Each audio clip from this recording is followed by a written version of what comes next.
Սիրելի հեռուստադիտողներ, վերջին ժամանակներում հատկապես շատ ակտիվ քննարկվում է մի նոր համակարգ, ինչպես բոլորս գիտենք, առողջության համընդհանուր համակարգի ներմուծումը եւ ինչպես եւ ցանկացած նոր ծրագիր եւ համակարգ, որը ներմուծվում է, ակտիվ քննարկումներ են գնում թե քաղաքացիների, թե մասնագետների կողմից եւ իհարկե, ինչպես միշտ է լինում, սկզբնական փուլում կան շատ հարցեր, բացեր եւ դա ժամանակի ընթացքում լուսաբանվում է։ Այսօր որոշել ենք մեր հիմնական թեմայի շրջանակներում անցնել այս հարցերի շուրջ, փորձել լուսաբանում ստանալ հատուկ մասնագետից, ով մեզ կպատմի ինչպես է ներդրվել, ինչպիսի առանձնահատկություններ կան եւ իհարկե, որ քաղաքացիները հատկապես կարող են օգտվել համընդհանուր առողջապահական համակարգից եւ այս թեմայով մենք այսօր հրավիրել ենք առողջության համընդհանուր ապահովագրության հիմնադրամի տնօրենի ժամանակավոր պաշտոնակատար Սամվել Խարազյանին, ով այսօր կխոսի համակարգի մասին, կլուսաբանի բազմաթիվ հարցեր, հուսանք, որ այս թեման մենք դեռ կանցնենք եւ եւս մի քանի անգամ կհանդիպենք։ Ողջույն Սամվել, շնորհակալ եմ, որ ժամանակ եք գտել այսօր գալու տաղավար եւ քննարկելու այս թեման։ Առաջինը կարծում եմ քննարկենք ինչ է առհասարակ համընդհանուր, ինչ է ենթադրում համընդհանուրը, դա ծածկողական, այսպես ասած, իր սպեկտրն է, թե համընդհանուր բոլոր քաղաքացիները վերաբերվում, ինչ է նշանակում համընդհանուր ապահովագրություն։ Շնորհակալ եմ հրավերի համար։ Նախ ես կուզենայի նշեի, որ ապահովագրությունը ինքնին մարդկանց հնարավորություն է տալիս որոշակի փոքր վճարների միջոցով խուսափել հետագայում ավելի մեծ ծախսեր իրականացնելուց, երբ որ նրանք արդեն կոնկրետ բժշկական ծառայություններ են ստանում կամ դեղեր պետքա ձեռք բերեն։ Այսինքն ապահովագրությունը իր բնույթով ֆինանսական պաշտպանվածության համակարգ է եւ նաեւ մեր ապահովագրության մոդելի պարագայում նաեւ առողջությանը հետևելու, առողջությանը ամբողջ կյանքի ընթացքում հետևելու մշակույթի ձևավորման նպատակով է ներդրված եւ հենց այդ նպատակով է նաեւ ձևավորվել մեր ապահովագրական փաթեթը, հենց այդ սկզբունքներից ելնելով, որովհետեւ մենք ներառել ենք թե կանխարգելիչ բուժօգնության համար փաթեթ, սկրինինգային հետազոտություններ, օնկոլոգիական ուրեմն հիվանդությունների վաղ կանխարգելման, կանանց կրծքագեղձի քաղցկեղի, արգանդիվիզիկի քաղցկեղի, կոլորեկտալ քաղցկեղի ամենատարածված քաղցկեղների կանխարգելման համար սկրինինգային ծրագրերն ենք ներառել, նաև անձանց ուրեմն կանխարգելիչ բուժզննումը 18 տարեկանից սկսած որոշակի ռիսկային խմբում ընդգրկված քաղաքացիները հնարավորություն կունենան հետազոտվել եւ որևէ խնդիր առաջանալու դեպքում նրանք ֆինանսապես պաշտպանված կլինեն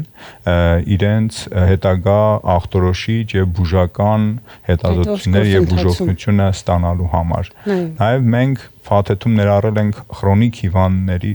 հիվանդություններ ունեցող մեր քաղաքացիների համար շարունակական դեղորայքային, փաթեթի հնարավորությունը եւ նրանք կարող են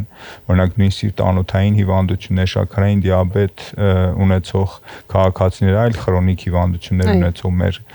քաղաքացիները ապահովագրված անձինք հնարավորություն կունենան ապահովագրական փաթեթի շրջանակներում օգտագործել, ձեռք բերել հենց դեղատներից իրենց բուժման ուրեմն կամ շարունակական հիվանդության շարունակական հսկողության համար անհրաժեշտ դեղորայքը։ Այսինքն փաթեթը ինքը միտված է թե ուրեմն առողջության ամբողջ կյանքի ընթացքում հետևելու, թե նաև հայտնաբերված հիվանդությունների դեպքում շարունակական դրանք հսկելու, ուրեմն հսկելուն։ Նաև մենք ներառել ենք աղետալի այսպես կոչված ծախսեր ենթադրող ծառայություններ, օրինակ սիրտանոթային հիվանդությունների դեպքում ստենտավորումը, սրտային վիրաբուժությունը, օնկոլոգիական հիվանդությունների դեպքում քիմիոթերապիայի ընդգրկուն, այսպես դեղորայքային փաթեթ մինչև 1.2 միլիոն դրամի շրջանակներում դեղորայք ստանալու հնարավորությամբ, նաև ճառագայթային բուժում ժամանակակից ճառագայթային սարքերի միջոցով եւ այս ամենը մեր քաղաքացիները ապահովագրված անձինք կարող են ստանալ ուրեմն ամբողջությամբ ապահովագրական փաթեթի շրջանակներում այդ գումար, որը ապահովագրավճարի շրջանակներում, որոնք որ նրանք վճարում են ամսական ուրեմն սկզբունքով։ Բացի դա ես կուզեի նշեի, որ փաթեթում ներառված ծառայությունները նաև միտված են ընդհանուր առմամբ հանրային առողջապահական խնդիրներին ուրեմն դիմագրավելուն, որովհետև այստեղ մենք ներառել ենք նաև ինֆեկցիոն հիվանդությունների բուժման, տուբերկուլյոզի հիվանդության բուժման, միավ ՁԻԱՀ-ի հիվանդությունների կանխարգելման եւ բուժման համար անհրաժեշտ ծառայությունները։ Այսինքն մենք ունենք բավականին ընդգրկուն ծառայությունների փաթեթ, որոնք որ հենց բնորոշում են մեր արժեվ դրված նպատակը, այսինքն համընդհանուր ապահովագրական համակարգի ներդրումը, որը կներառի մեր հիմնական առողջապահական կարիքները, հիմնական մեր բնակչության արժև ծառացած եւ հենց այդ նպատակից է ելնում նաեւ մեր հենց օրենքում ձևակերպումը, որ մենք մեր փաթեթը կառուցելու ենք ամենաշատ տարածված հիվանդությունների ուրեմն դեպքում մահացության, հաշվանդամության պատճառ հանդիսացող հիվանդությունների արդյունավետ հակազդման, բուժման համար անհրաժեշտ ծառայությունները։ Շատ լավ, շնորհակալ եմ բովանդակալից այսքան մանրամասնորեն լուսաբանելու համար, ստացվում է, որ մեծապես այսպես ասած բեռը եւ մեծ գործընթացի մեջ ներգրաված է հենց առաջնային ուղղակը։ Լինի դա ընտանեկան բժիշկները, թերապևտները, ովքեր ներգրաված են հենց տեղամասային պոլիկլինիկաներում, հետաքրքիր է, որ այս գործընթացը մեկնարկել է հենց 2026 թվականի սկզբից, արդյոք կան ինչ-որ դժվարություններ, բարդություններ, շատ հետաքրքիր է ինչպես է այս առաջնային փուլը ընթանում, ինչ եք դուք նկատում, ինչ դիտարկումներ ունեք, հենց արդեն այս փուլում ամբողջությամբ ստացվում է գործընթացը, թե կան ինչ-որ դժվարություններ, որոնք կուզենայիք հնչեցնել։ Ինչպես որ մենք կանխատեսել էինք, բավականին դիմելիության աճ ունենք եւ դիմելիության աճը հիմնականում պայմանավորված է բնակչության այն խմբերի ներգրավմամբ, որոնք նախկինում երբևէ չեն ունեցել հնարավորություն նման ծավալի առողջապահական ծառայություններից օգտվելու համար, որովհետև մենք 2026 թվականից ապահովագրության մեջ ներառել ենք ոչ միայն այն քաղաքացիներին, ովքեր օրինակ նախկինում ունեին պետական պատվերից օգտվելու որոշակի իրավասություններ, այլ նաև 65+ տարիքի բոլոր մեր քաղաքացիներին եւ հենց դրանով նաև 18-ից 64 տարեկան մեր աշխատող քաղաքացիներ, որոնք 200,000 դրամից ավել աշխատավարձ են ստանում եւ դա շուրջ կազմում է մոտավորապես 700,000 նոր շահառուներ համակարգում եւ բնականաբար քանի որ տարիներ շարունակ եղել են առողջապահական կարիքներ եւ այդ կարիքները չեն իրացվել եւ մեծամասամբ նաեւ պայմանավորված ֆինանսական պատճառներով մեր բոլոր հայրենակիցները փորձում են իրացնել իրենց այս հնարավորությունները եւ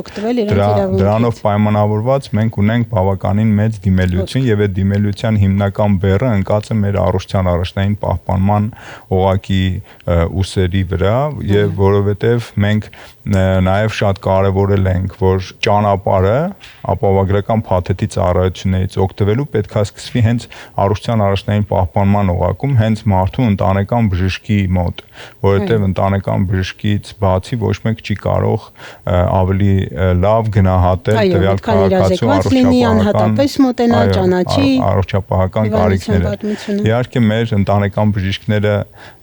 ծանրաբեռնված են շատ աշխատում, բայց մենք փորձել ենք ֆինանսական նոր մեխանիզմների ֆինանսավորման ավելացման միջոցով նաև փորձել փոխհատուցել ծանրաբեռնվածությունը եւ բավականին բարձրացրել ենք ընտանեկան բժիշկների վարձատրության նորմատիվները, նաև ամբուլատոր բուժման դեպքում նրանց համար լրացուցիչ խորհրդատվության, ծառայություն ենք նախատեսել ու ընդհանուր առմամբ մենք մեծացրել ենք ընտանեկան բժիշկների հնարավորությունները, որովհետեւ նախկինում օրինակ պայմանավորված ֆինանսական սահմանափակ փակումներով ընտանեկան բժիշկները այս քաղաքացիներին չէին կարողանում ամբողջ ծավալով ուրեմն բուժօգնություն տրամադրել, որովհետև եւ դեղորայքի փաթեթից օգտվելու հնարավորություններ չկար, դրա հնարավորություն ունեին միայն բնակչության 30-40%-ը, որոնք որ պետպատվերի շրջանակներում ընդգրկված էին, սոցիալական խմբեր եւ այլն։ Նաեւ լաբորատոր գործիքային հետազոտությունները մենք հիմա ունենք մոտ 400-500 անուն լաբորատոր գործիքային հետազոտություններ, սկսած հասարակարյան ընդհանուր քննությունից մինչև թանկարժեք գործիքային MRT, դժվարամատչելի հետազոտությունները, այսինքն ընտանեկան բժիշկները ունեն ամբողջ գործիքակազմը իրենց գործունեությունը առավել արդյունավետ կազմակերպելու, այո, եւ մեր գործելակարգերով սահմանված բուժօգնության ծավալը մատուցելու համար։ Ես մի հատ օրինակ բերեմ, որ օրինակ շատ ժամանակ մենք երբ որ նախկինում խոսում էինք գործելակարգերի կարևորության, դրանց իրականացման կարևորության մասին, բայց մոռանում էինք, որ այդ գործելակարգերում նշված շատ ծառայություններ ֆինանսապես մատչելի չէին մեր բնակչության համար եւ անկախ նրանից բժիշկը կնշանակեր այդ հետազոտությունները կամ դեղորայքը ամեն դեպքում քաղաքացին ելնելով իր ֆինանսական հնարավորությունները շատ դեպքերում կիսատ էր թողնում այդ բուժումը կամ չէր հետազոտվում ամբողջությամբ։ Հիմա մենք այդ հնարավորությունները ստեղծել ենք եւ առնվազն ֆինանսական պատճառներից ելնելով քաղաքացիները պետք է չխուսափեն ստանալ իրենց ուրեմն անհրաժեշտ բուժօգնությունը եւ ախտորոշումը հատկապես կանխարգելման սկրինինգային հետազոտությունների փուլում, որովհետեւ այս դեպքում ապահովագրական հիմնադրամը նրանց կողքին է եւ պատրաստ է փոխհատուցել այդ բոլոր ծառայությունների համար։ Այո։ Ստացվում է եւս մեկ անգամ կուզենայի նշենք, փաստորեն մինչեւ 64 տարեկան, 18-ից 64 տարեկան աշխատող մարդիկ, ովքեր ստանում են 200,000 դրամ եւ ավել աշխատավարձ, կարող են օգտվել այս համակարգից եւ 65-ից սկսած այն մարդիկ, ովքեր օրինակ այստեղ ինչ աշխատանք են ունեցել, ստաժը եւ այլն, որն է եւս այստեղ կարեւոր, եթե որոշները չգիտեն 65 տարեկանից բարձրի համար միայն կարեւոր է որպեսզի նրանք լինեն Հայաստանի Հանրապետության քաղաքացի եւ վերջին 12 ամիսների ընթացքում առնվազն 183 օր կամ 6 ամսից ավել բնակվեն Հայաստանի Հանրապետությունում։ Ընդամենը այդքանը։ Նույնը վերաբերում է նաև մինչև 18 տարեկան երեխաներին, նորից Հայաստանի Հանրապետության քաղաքացի եւ ռեզիդենտությունը, որը ենթադրում է վերջին 12 ամիսների ընթացքում Հայաստանում առնվազն 183 օր եւ ավել մշտական բնակվելու պայմանը։ Մենք նաև ապահովագրության համակարգում ներառել ենք հաշմանդամություն ունեցող անձանց ֆունկցիոնալության սահմանափակում ունեցող քաղաքացիներին, նաև հաշմանդամ երեխաներ ունեցող ընտանիքների ծնողներից մեկը նույնպես, ինչպես նաև մեր 44-օրյա եւ ապրիլյան պատերազմում զոհված կամ անհետ կորած մեր հայրենակիցների ընտանիքների անդամներին։ Այսինքն մենք փորձել ենք հնարավորինս համադրել եւ սոցիալական, աջակցման համակարգերում արկա այդ ուրեմն քաղաքացիներին եւ նաեւ ըստ տարիքային մինչև 18 տարեկան եւ 65 եւ բարձր տարիքի անձանց, որոնց համար իդեպ ամբողջությամբ ապահովագրավճարը վճարում է պետական բյուջեից։ Այսինքն այստեղ համավճար չկա, այլ ամբողջական ամբողջությամբ պետական բյուջեն վճարում է այս քաղաքացիների ապահովագրավճարը։ Կարող եք նշել օրինակ ինչ առավելություններ եւ իհարկե եթե արդեն դիտարկումներ ունեք կան բացերթերություններ, որոնք դեռ աշխատելու տեղ ունեն եւ ինչ որ պլաններ կան մոտակայում դա էլ շտկելու ավելի հեշտացնելու այս գործընթացը։ Ես արդեն նշեցի, որ մեր առողջության առաջնային պահպանման օղակը ծանրաբեռնված է աշխատում եւ այդ ծանրաբեռնվածությունը նաեւ փոխկապված է այցերի գրանցման, այդ վարման, դեպքերի վարման գործընթացի ժամանակի առումով եւ նաեւ մեր քաղաքացիների դժգոհությունն է երբեմն առաջացնում, որովհետեւ հերթեր են առաջանում անընդհատ ինչ-որ տեղաշարժեր եւ այլն եւ այս ուղղությամբ մենք փորձում ենք կատարագործել նաեւ մեր էլեկտրոնային համակարգերը, հիմնադրամի կողմից նույնպես աշխատանքներ են իրականացվում եւ շատ շուտով մենք կփորձենք նաեւ մեր առողջության առաջնային պահպանման օղակի բժիշկների համար պատրաստել որոշակի էլեկտրոնային գործիքներ, որոնք հնարավորություն կտան նրանց ավելի արագ, ավելի հեշտ իրականացնել այդ գրանցումները եւ շատ ժամանակ ավելի հատկացնել իրենց բուժառուներին։ Կարծում եմ իրոք այստեղ ինֆորմացիան ավել չի լինի, որովհետև հիմա շատերը հենց առաջնային օղակում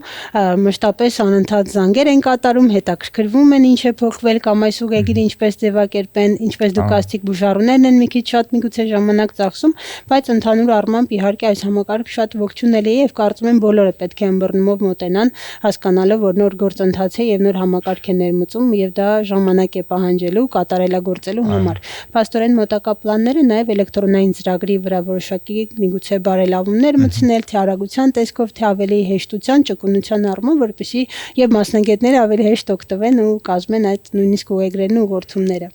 Շատ լավ, շնորհակալ եմ, օրինակներ դուք արդեն բերեցիք, պլաններից կարծես թե խոսեցինք եւ իհարկե վերջին հարցը, կարծում եմ ամփոփելու համար, այս գործընթացի եւ այս փուլի համար շատ